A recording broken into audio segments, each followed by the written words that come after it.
말씀을 들어가기 전에 우리 성도님들에게 한 가지 질문을 좀 드려보겠습니다. 우리 성도님들은 개인적으로 생각할 때, 개인적입니다, 큰 부자라고 생각하십니까? 아니면 가난하다라고 생각하십니까? 네, 말씀을 들으면서 내가 큰 부자인지 아니면 가난한지 좀 자기 자신을 살펴봤으면 좋겠고요. 이제 말씀을 들어가면서 이 세상에서 여기에 앉아 계신 분들 가운데 혹시 이제 성공의 사닥다리의 그 끝자락까지 혹시 올라갔었던 적이 있었던 분들이 계실까요? 오늘 본문에서 언급한 그 정점에 도달한 한 남자가 있습니다. 오늘 본문은 18절에 어떤 관리라고 표현하고 있는데, 마태복음과 마가복음을 이렇게 종합해 보면은 이 사람은 아주 젊은 사람입니다. 그리고 물질적으로도 아주 부유한 사람이고 또 권력도 있었고 종교적으로도 흠이 없는 완벽한 사람이었습니다. 부족한 것이 전혀 없는 완성형 인간이라고 해도 과언이 아닌 그러한 존재인데요. 그런데 너무나도 역설적이게도 지금 예수님 앞에 나올 때에 그는 무엇을 가지고 나오냐면 자신의 물질, 권력, 명예 이런 것을 가지고 나온 게 아니라 결핍을 가지고 나왔습니다. 모든 것을 가졌기에, 많은 것을 가졌기에 행복해야 할 사람인데 많은 것을 가졌음에도 불구하고 도저히 해결할 수 없는 그 영생, 이 영생 앞에서 이 사람은 지금 좌절된 모습으로 예수님께 나왔습니다. 가장 가득 찬 손을 가진 자가 실상은 가장 비어있는 그러한 영혼의 소유자라고 볼 수 있어요. 18절을 보면은 바로 그 텅 빈 영혼의 비명소리를 우리가 들을 수 있습니다. 그게 뭐냐면 내가 무엇을 하여야 영생을 얻으리까? 오늘 본문에 보면 이 장면이 상당히 리얼하지 않게 느껴집니다. 그렇지만 마가복음에 보면은 이 관리가, 이 부자가 예수님 앞에 달려와서 무릎을 꿇어요. 그리고 그 예수님에게 동일한 질문을 합니다. 내가 무엇을 하여야 영생을 얻으리까? 이 관리는 영생을 얻는 것을 어떻게 생각하냐면 내가 일시적으로 어떤 단회적으로 한 행동을 통해서 이 영생을 얻을 수 있다라는 그러한 사고방식을 가지고 있었어요. 왜 그러냐면 당시 유대교의 사고방식이 그거였거든요. 영생은 내가 무엇인가를 함으로써 큰 대가를 치러야 얻을 수 있는 것으로 그가 여겼다라는 거예요. 그래서 이것은 결국 무엇을 의미하는 거냐? 나의 공로를 통해서, 그리고 나의 율법을 지킴을 통해서 내가 구원을 받아야지라는 그러한 생각을 했다는 거죠. 대부분의 종교들이 그렇습니다. 제가 다른 종교들을 가보지 않아서 정확히 알 수는 없지만 신학적으로 이제 그 종교들이 가지고 있는 그러한 이야기들을 제가 배웠을 때에는 대부분의 종교들은 무엇을 요구하냐면 영생을 얻기 위해서 치성을 요구합니다. 무엇인가 공로를 요구를 해요. 많은 것을 바친 사람이 더 행복한 영생을 얻을 수 있다라고 말을 합니다. 사랑하는 성도 여러분, 이것이 거짓부렁이라는 것을 믿으시기를 바랍니다. 우리가 어떤 것을 통해서 영생을 얻을 수 있겠습니까? 과연 내가 무엇을 해야 영생을 얻을 수 있겠습니까? 절대 우리의 노력, 우리의 공로로는 얻을 수 없다라는 거예요. 지금 이 관리의 모습은 지난주에 우리가 함께 나누었던 그 바리새인의 모습과 정확히 일치한다라고도 볼 수 있어요. 내가 무엇을 하여야 영생을 얻으리까? 라는 이 관리의 질문은 상당히 모순이 있습니다. 생각해 보세요.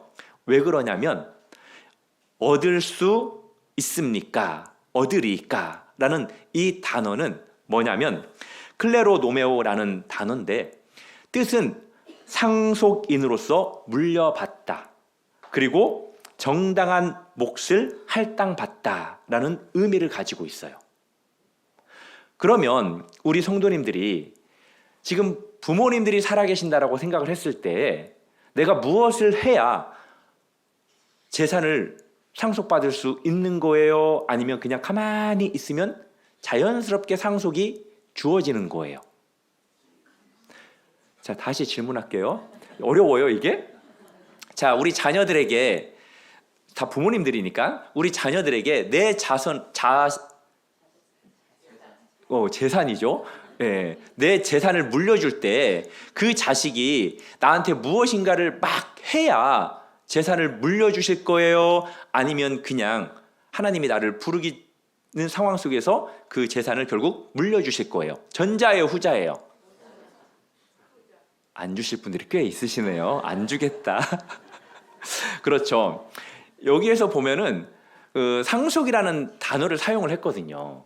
그런데 지금 이 관리는 그냥 가만히 있으면 당연히 영생이라는 것을 상속받는데, 이 관리는 내가 무엇을 해야 영생을 얻을 수 있다라고 그렇게 생각을 하고 있었다라는 거예요. 영생을 일을 통해서 버는 것이 아니라 가족 관계에 의해서 상속받는다라는 그 사실을 착각을 했어요. 그래서 상속이라는 단어를 쓰면서도 정작 이 관리는 거래를 하려고 했었다라고 볼 수 있는 것입니다. 예수님께서는 그 질문에 대답하시면서 10계명의 후반부를 언급하죠. 간음하지 말라, 살인하지 말라, 도둑질하지 말라, 그리고 거짓 증언하지 말라, 부모를 공경하라 라고 그렇게 질문을 합니다. 이 질문에 이 관리가 뭐라고 대답을 하죠? 자신 있게 그것들은 내가 어렸을 때부터 다 지키었나이다. 이 관리의 고백은 거짓이 아니에요. 이 관리는 지금 위선으로 말하는 게 아닙니다. 어렸을 때부터 분명히 이것들을 다 지켰어요. 그렇다고 볼 수 있습니다. 그렇지만 칼빈은 이 부분에 대해서 이렇게 말합니다. 이것은 무지다. 율법에 대한 무지다라고 이야기를 해요. 이 사람이 율법을 외적으로는 지켰지만 율법의 진정한 의미를 제대로 이해하지 못했다라는 거예요. 사랑하는 성도 여러분, 우리 성도님들은 율법에 대해서 어떻게 인식하고 있습니까? 율법은 어떤 것입니까? 성경에 보면 갈라디아서 3장 24절에 보면은 율법은 우리를 그리스도께로 인도하는 초등교사다라고 말씀합니다. 우리에게 구원의 방법을 알려주는 것이 아니라 이 율법은 우리가 죄인됨을 깨닫게 해서 우리로 하여금 예수 그리스도께 나아가게끔 하는 것이 바로 율법이라는 거예요. 믿으십니까? 예수님께서 그에게 결정적인 명령을 하시는데 그 말씀이 22절 말씀이에요. 우리 같이 한번 읽어볼까요? 시작. 내게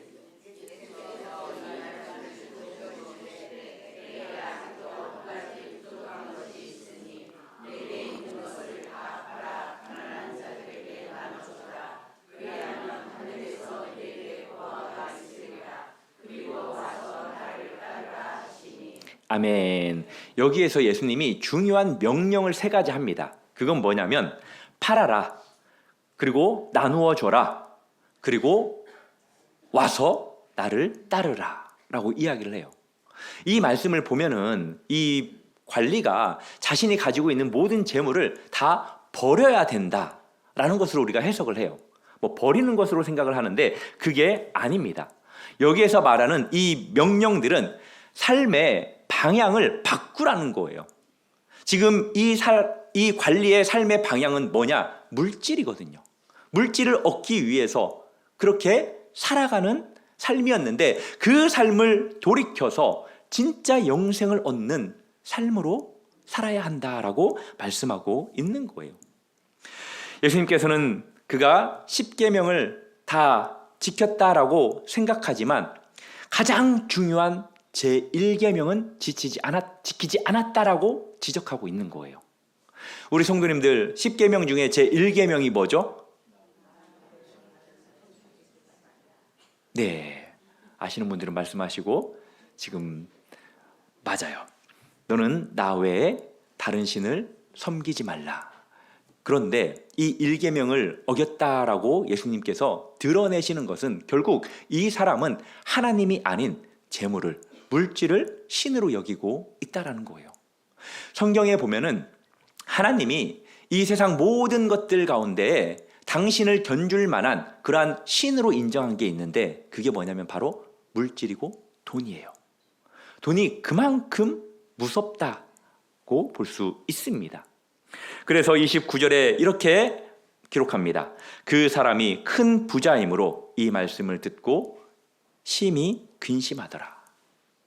어떤 면에서 22절의 질문은 저와 우리 성도님들에게 하는 질문으로 여길 수 있습니다. 가지고 있는 것을 다 팔아라. 그리고 가난한 자들에게 그것을 나눠줘라. 그리고 와서 너는 나를 따르라. 이렇게 예수님이 우리 성도님들에게 질문했을 때 우리 성도님들은 어떻게 하실래요? 그렇죠. 웃죠. 왜 그래요? 조금 전에는 서두에 부자냐 가난하냐라고 했을 때 가난하다라고 이야기했지만 부자거든요, 우리가. 안 그렇습니까? 아멘요? 네. 실상은 큰 부자입니다. 그렇기 때문에 이 관리를 우리가 함부로 욕해서는 안 돼요. 우리도 그만큼 이게 어려운 겁니다. 이것이 이제 우리의 모습이라는 거죠. 이 관리처럼 우리도 영생에 대해서 어떤 성도님들은 참 가끔씩은 이렇게 강단에서 영생은 우리의 노력으로 얻어지는 게 아닙니다. 전적으로 하나님의 은혜로 얻어지는 겁니다. 라고 했음에도 불구하고 주님 부르시는 그 상황이 되면은 권사님, 오늘 죽어도 지금 죽어도 천국 갈 확신 있으시죠? 라고 질문하면 아이고 잘 모르겠네. 내가 뭐 한 게 있어야 말이지. 그 상황이 돼도 뭔가를 더 하지 못한 것에 대해서 안타까워하면서 천국에 가지 못할 것 같은 그 생각을 한다는 거예요. 그래서 더욱더 열심히 봉사하고 더 열심히 신앙생활하고 더 많이 헌금하려고 하죠. 그래서 우리가 구원을 확보하려고 하기도 합니다. 이것은 잘못된 거예요. 그리고 우리 각자에게는 이것과 좀 비슷한 이 세상을 살아가면서 우리가 통과하려고 하는 그러한 바늘귀가 있습니다. 내 힘으로 무엇인가를 통과해 보려는 그 좁은 문이 있어요.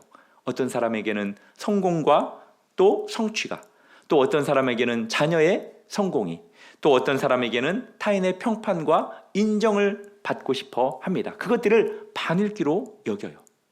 그런데 이것들이 하나님보다 더 귀중해질 때 그것은 영생의 문턱에서 슬퍼하며 떠나는 부자 관원과 같은 사람이 될 수도 있다라는 사실을 기억하시기를 바랍니다. 24절에 보면은 예수님이 이렇게 선언합니다. 재물이 있는 자는 하나님 나라에 들어가기가 얼마나 어려운지. 그리고 25절에서는 불가능의 선언을 하셔요. 방금 전에 이야기했던 그 낙타 이야기, 바늘귀 이야기. 낙타가 바늘귀로 들어가는 것이 부자가 하나님 나라에 들어가는 것보다 쉬우니라. 이것은 이 예는 고대 근동에서 이렇게 사용된 과장법이에요. 과장법이라는 것은 어떤 과장법이냐? 절대로 불가능하다라는 것을 설명할 때 사용되는 그러한 과장법 중에 하나예요. 사람의 힘으로는 절대 구원에 이를 수 없다라는 거예요. 그 어떠한 노력으로도 영생을 얻을 수 없다라는 것이죠. 이 예수님의 말씀에 제자들은 경악합니다. 그 표현이 26절이에요. 들은 자들이 이르되 그런즉 누가 구원을 있으리까? 왜 제자들이 경악한 줄 아세요? 왜 그러냐면 당시 유대 사회에서 하나님의 축복의 상징이 뭐였을까요? 가위, 보, 바위. 맞아요. 복이에요. 제가 보라고 했는데 기억을 빼먹었네요. 네, 가위바위 복. 예, 복입니다. 복. 복 받은 사람이 그 당시에는 하나님께 인정받는 사람, 또 하나님께서 의로운 사람으로 증거하는 사람이 바로 하나님으로부터 복받은 사람이었거든요. 성경에 보면은 저주와 복에 대한 내용이 기록된 책이 있죠. 신명기 27장, 28장, 29장 보면은 거기에 저주와 복에 대한 내용들이 많이 기록이 되어 있습니다. 그래서 예수님께서 부자가 천국에 들어가기 어렵다고 하니까 제자들의 세계관이 무너져 버린 거예요. 부자들이 천국에 못 들어간다고? 하나님께서 사랑하시는 자들, 하나님께서 인정하시는 자들, 하나님께서 의롭다고 하시는 분들이 복받는 사람들인데 왜? 라고 하면서 그러면 대체 누가 천국에 들어갈 수 있단 말인가? 라고 그들이 여겼다는 거예요. 이것은 그 당시의 사회적, 종교적 근간을 흔드는 아주 충격적인 선언이에요. 우리가 여기에서 한번 생각해 봤으면 좋겠어요. 하나님께 이 세상에서 가장 신앙생활 잘하는 사람 중에 복을 받아야 한다면 신명기 28장에 나오는 그 복 받아야 하는 사람이라면 교회에서 누가 제일 많이 복을 받아야 할까요? 역시 지혜가 있어요. 일부 때는 목사라고 이야기하던데 신앙생활 하나님의 주권이에요. 복을 주시는 것은. 우리가 잘 살고 못 살고는 하나님의 주권입니다. 믿으십니까? 솔직히 이게 아니에요. 그러면 목사가 진짜 그냥 일반적으로 제일 잘 살아야 되죠. 그리고 장로님들이 정말 잘 살아야 되죠. 그리고 헌신 봉사하신 분들이 잘 살아야 되죠. 이게 아니라는 것을 지금 예수님은 말씀하고 있는 거예요. 이 순간에 예수님께서 복음의 핵심을 선포하시는데 그 말씀이 27절 말씀입니다. 이르시되 무릇 사람이 할 수 없는 것을 하나님은 할 수 있느니라. 믿으십니까? 이 말씀이 무엇을 의미하냐면 구원이라는 것은 우리가 새로운 사람으로 스스로 개선되고 우리가 스스로 노력해서 얻는 것이 아니라 전적으로 하나님께서 우리를 재창조해 주셔야 우리가 구원받을 수 있게 된다라는 거예요. 낙타가 바늘귀로 통과하는 것, 인간의 노력이나 기술로는 불가능해요. 가능하다고 지금 생각하시는 분들이 있을 거예요. 바늘귀를 낙타만큼 통과할 수 있도록 크게 만들면 되지 않냐. 그리고 낙타를 갈아서 통과시키면 되지 않냐. 그거 아니에요.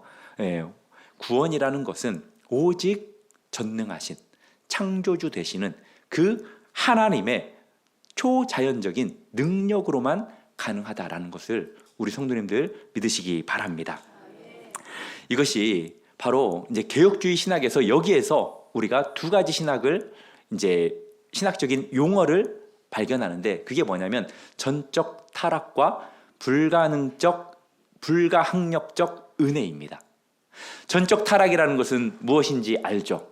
우리는 전적으로 부패된 죄인이라는 거예요. 이 말에 가끔씩 반박하시는 분들이 있어요. 이제 가끔씩 이렇게 신방을 가보면은 내가 무슨 죄를 그렇게 졌다고, 하나님은 나한테 이렇게 하는지 모르겠다고. 사랑하는 성도 여러분, 한 가지를 지어도 죄고요, 가벼운 죄를 지어도 죄고요, 생각만 해도 죄가 될 수 있다라는 거예요. 믿으십니까? 우리는 그렇게 전적으로 부패한 자예요. 그래서 스스로 선을 행할 능력도 없고요, 하나님 앞에 나아갈 수 있는 능력도 없고요, 그리고 우리의 의지는 어떻습니까? 죄에 얽매여 있어요. 또 우리의 마음은 어떻습니까? 하나님보다도 피조물을 더 좋아합니다. 신학자 중에 브라켈이 이렇게 강조했습니다. 같이 한번 읽어볼까요? 시작.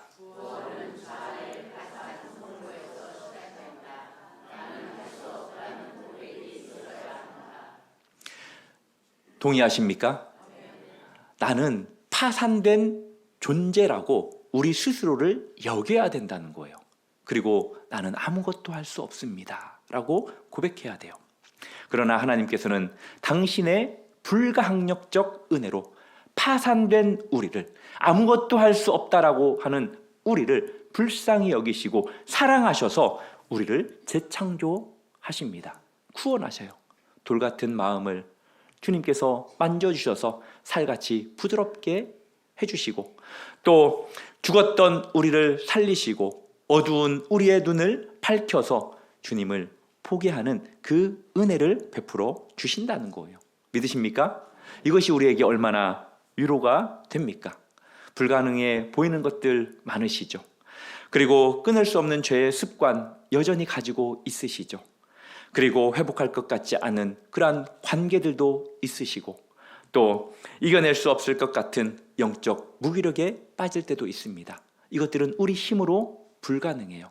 그렇지만 누구는 할 수 있습니까? 하나님은 할 수 있습니다. 우리에게 포기하라고 합니다. 그리고 하나님은 우리에게 당신을 신뢰할 것을 요구하고 있습니다. 내가 할 수 없음을 인정하고 하나님께서 하실 것을 믿는 저와 우리 성도님들 되기를 주님의 이름으로 축복합니다. 그 말씀이 바로 로마서 8장 3절 말씀이에요. 같이 한번 읽어볼까요? 시작. 율법이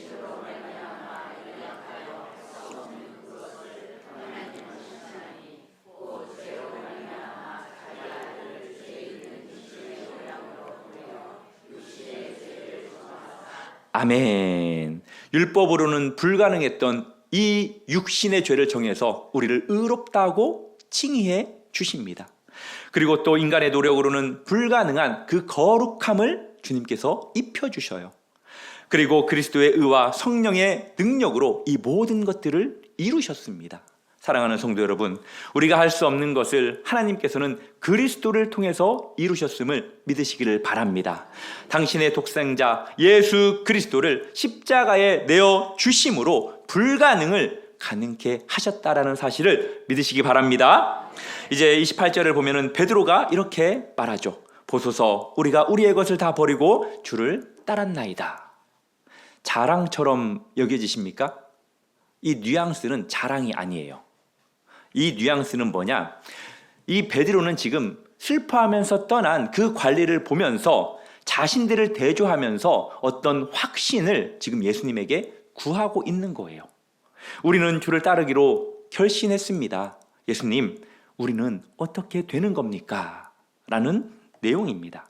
그 답변에 예수님께서는 이렇게 29절 30절에서 답하시죠. 이르시되 내가 진실로 진실로 너희에게 이르노니 하나님의 나라를 위하여 집이나 아내나 형제나 부모나 자녀를 버린 자는 현세에 있어 여러 배를 받고 내세에 영생을 받지 못할 자가 없느니라. 믿으십니까? 먼저는 현세의 축복 여러 배를 받는다라고 하는데 이것은 이제 이 사람들이 지금 무엇을 다 버렸습니까? 집, 아내, 형제, 부모, 자녀들을 다 버렸잖아요. 이것을 교회 공동체라는 이 새로운 가족 안에서 누리는 영적 부요함을 의미하는 거예요. 혈연으로 맺어진 한 가정을 버렸지만 믿음으로 맺어진 수많은 가정들을 그렇게 얻게 됐다라는 겁니다. 오늘 본문에서는 나오진 않지만 병행구절인 마가복음 10장 30절에 보면은 이런 복을 받을 뿐만이 아니라 또 무엇을 함께 받는다라고 기록하고 있냐면 박해를 겸하여 받는다라고 합니다. 사랑하는 성도 여러분, 이 박해를 겸하여 받는다라는 말씀을 우리 성도님들 잘 이해하시기를 바랍니다. 예수 믿는다고 교회 다닌다고 만사형통이 아니라는 거예요. 지금 만사형통 됐으면 저와 여러분들은 여기에 없어요. 당연히 하나님께서 주신 복이 얼마나 많습니까? 받은 복을 세어보아라. 정말로 한번 세어보십시오. 적다 보면은 계속해서 적어지는 게 주님께서 우리에게 주신 복이에요. 그렇지만 우리가 지금까지 살아오면서 다 복만 받고 살았습니까? 정말 행복하고 평안한 삶을 살았습니까? 제가 지금까지 그 사람을 딱 한 명 봤어요. 몇천 명 중에 제가 알고 지냈던 사람 중에 딱 한 명만 그런 고백을 했어요. 나머지 수많은 사람들은 환난과 고난과 핍박을 당했다고, 이렇게 고난을 당했다고 고백을 하더라고요. 우리가 하나님으로부터 여러 배를 받았지만 동시에 박해도 받는다라는 거예요. 우리는 언젠가 이 세상을 떠나면 주님 앞에서 면류관을 받죠. 영광의 면류관, 생명의 면류관, 의의 면류관, 썩지 않을 면류관을 받습니다. 그러나 기억해야 될 것은 십자가를 통과해야만 그 면류관이 우리에게 주어진다라는 거예요. 그리고 두 번째는 이제 영생을 받지 못할 자가 없다라고 이야기를 해요. 궁극적인 목표에 대한 이야기죠. 솔직히 현세에서 살아가는 우리가 받는 복들은 맛배기예요. 맛배기가 있으면 뭐가 있을까요? 진짜 배기가 있다는 거죠. 우리가 천국에 가면 진짜 배기인 이 복의 본질인 영생이 우리에게 주어진다는 거예요. 오늘 말씀은 우리에게 중요한 신학을 하나 가르쳐 주는데 그건 뭐냐? 버림의 신학입니다. 버림의 신학. 이 관원 같은 경우에는 결국 자기가 움켜졌기 때문에 하나님께서 주신 그 은혜를 받을 수가 없었던 거예요. 버린다라는 것, 특별히 하나님 나라에서 버린다라는 것은 절대 손해가 아닙니다. 오히려 진짜를 얻기 위한 비용이라는 사실을 기억하시기를 바랍니다. 부자 관원은 버리기를 거부했기에 슬퍼하며 떠났지만 제자들은 다 버렸기에 여러 배와 영생을 약속받은 거예요. 이 차이는 무엇입니까? 내가 무엇을 하여야 하는 그 질문에 갇혀서 소유를 지키려 했다면 그 관리가 제자들은 우리가 다 버렸습니다 라고 고백하며 예수님을 따른 것에 있다라는 겁니다. 우리가 지난주에 하나님 나라에 들어가려는 그 유일한 자격에 대해서 어린아이를 통해서 하나 배운 게 있습니다. 어린아이의 특징이 뭐라고 제가 말씀드렸죠? 의존성이잖아요. 의존성. 이 의존성, 오늘 본문의 이 관원, 그리고 지난주에 어린아이를 대조하면 복음의 성격이 더 확실하다는 걸 알 수 있습니다. 이제 지난주에 이제 바리새인도 언급이 되고 그 앞전에도 보면은 오늘 부자도 나오는데 이들은 율법을 잘 지키는 자들이었어요. 그리고 부자입니다. 풍족했어요. 그렇지만 이 사람들은 역설적으로 하나님이 필요하지 않는 사람들이었습니다. 하나님이 없어도 되는 사람들이었어요. 그렇기 때문에 이들은 구원을 어떻게 생각했느냐? 내가 노력해서 얻으면 되지라고 생각을 했다는 거예요. 그런데 어린아이와 세리는 어떻습니까? 아무 내세울 공로도 능력도 없는 존재들이잖아요. 그렇기에 이들은 하나님이 없어서는 안 되는 사람들이었습니다.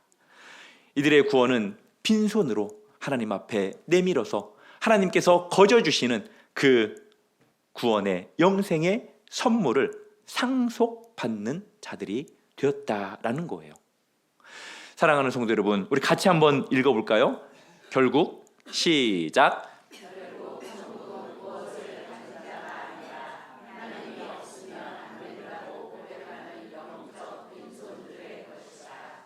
아멘. 이 고백이 우리 성도님들의 믿음의 고백이 되기를 축복합니다.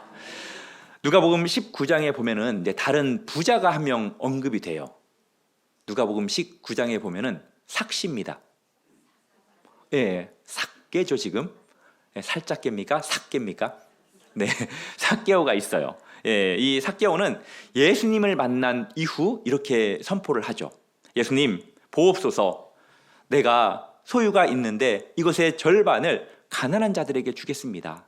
그리고 남들에게 내가 속여서 취한 것이 있다면 그들에게 내 갑절이나 내가 갚겠습니다 라고 고백을 하죠. 예수님이 그 고백에 이렇게 선포합니다. 오늘 구원이 이 집에 이르렀느니라. 오늘 부자 이 관리와 삭개오의 차이점이 무엇입니까? 하나님의 은혜의 차이점이 있습니다. 삭개오에게는 하나님께서 사람은 할 수 없으되 하나님께서는 은혜를 베풀어 주셨다라는 거예요. 그의 마음을, 돌 같은 마음을 녹이셔서 재물을 움켜준 그 손을 펴서 예수 그리스도의 그 구원과 영생을 선물로 받을 수 있게 되었다라는 거예요. 사랑하는 성도 여러분, 이제 말씀을 맺겠습니다. 오늘 말씀을 통해서 우리가 세 가지를 기억했으면 좋겠습니다. 같이 한번 볼까요? 첫째, 시작. 구원은 둘째, 셋째, 아멘. 믿으십니까? 이 부분에 대해서 앞선에도 계속 말씀드렸지만 신학자 본 회퍼는 이렇게 말씀했습니다. 하나님의 나라는 자기의 무력함을 인정하는 자를 위한 곳이다. 우리의 무력함을 인정하는 자들을 위한 곳이 하나님의 나라다라고 말해요.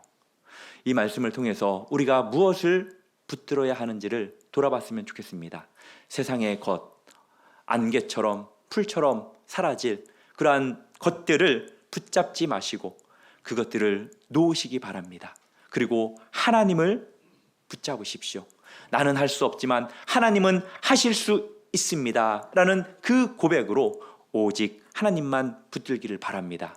그리고 한 주간 살아가면서 나에게 바늘귀는 무엇인지 생각해 보셨으면 좋겠어요. 내가 왜 그것을 그렇게 통과하려고 하는지 돌아보셨으면 좋겠습니다. 그리고 주님, 저는 할 수 없습니다. 그러나 주님은 하실 수 있습니다.